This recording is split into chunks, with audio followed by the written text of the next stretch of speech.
السلام علیکم ورحمۃ اللہ وبرکاتہ۔ اعوذ باللہ من الشیطان الرجیم، بسم اللہ الرحمن الرحیم۔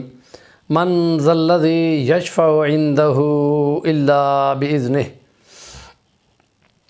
وقال اللہ تعالی یشفعون لمن ارتضى وهم من خشیتہ مشفقون۔ صدق اللہ العظیم۔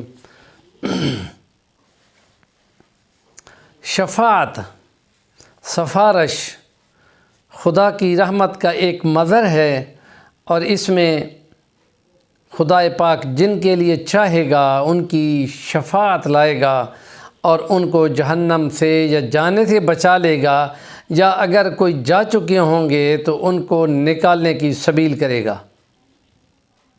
احادیث مبارکہ میں جو تفصیل ہے کہ خدا بار بار کہے گا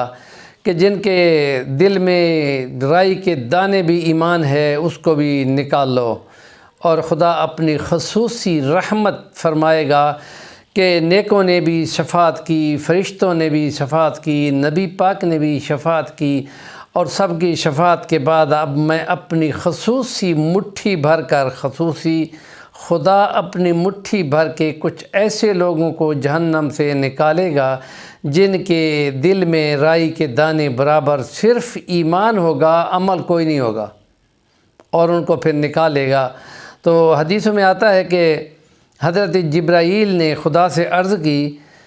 کہ میرا جہنم کے پاس سے گزرنا ہوا تو اس جہنم کی ایک وادی میں سے اے خدا تیرے ناموں کی پکار ہو رہی ہے، اور وہ یہ بول رہے ہیں اللہم یا حنان یا منان یا حنان یا منان، اے خدا وہ تیرے ناموں کو پکار رہے ہیں۔ اور حنان وہ آواز ہے کہ جب وہ اونٹنی بچہ جننے لگتی ہے تو وہ تکلیف سے جب بلاتی ہے تو اپنے مالک کو گویا آواز دیتی ہے کہ میں بہت مشکل میں ہوں، مجھ تک پہنچ، تو وہ آواز کو حنان کہتے ہیں۔ اور منان احسان، بہت زیادہ احسان کرنے والوں کو، منّا یا منّو سے منان ہے، بہت زیادہ احسان کرنے والا۔ یہ دونوں صفات ہیں خدا کی۔ تو نبی پاک صلی اللہ علیہ وسلم فرماتے ہیں کہ اللہ پاک حضرت مالک فرشتے کو جو کہ جہنم کا داروغہ ہے اس کو بھیجیں گے کہ جا دیکھو پتہ کر وہ کون ہیں، تو وہ آ کے کہے گا اے خدا مجھے تو نہیں ملتے، میں تو جدھر سے گزرتا ہوں انگارے بھی چمک اٹھتے ہیں، آگ بھی لہلہا اٹھتی ہے، اور ایسے میں مجھے تو بار بار غوطے لگا کہ مجھے تو ان کی سمجھ نہیں آئی۔ پھر خدا پاک خود ان کو فرمائے گا کہ اس کونے میں دو جلتے ہوئے انگاروں کی طرح پڑے ہوئے ہیں، ان کو پکڑو اور اٹھا کے نکالو۔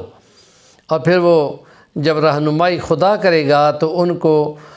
نکال لائے گا، دو آدمیوں کو، اور پھر ان کو آب حیات کے حوض کے اندر ڈالا جائے گا،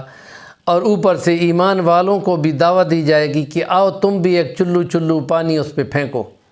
تو آب حیات کے پڑھنے پہ اور ایمان والوں کے چلو پہ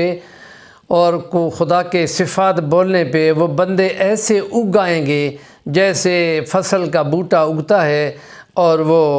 تر و تازہ ہو کر وہاں سے بندے بن کے کھڑے ہو جائیں گے، اور ان کے ابھی ماتھے پہ جہنمی لکھا ہوگا، اور پھر وہ خدا سے درخواست کریں گے کہ اے خدا ہمارے احسان جب فرمایا ہے تو ہمارے ماتھے سے جہنمی کا لفظ ہٹا دے، اور پھر خدا وہ ہٹا دے گا۔ اس کے بعد اعلان ہوگا کہ اب ایمان والوں میں سے رائی کے برابر بھی کوئی جہنم میں نہیں ہے،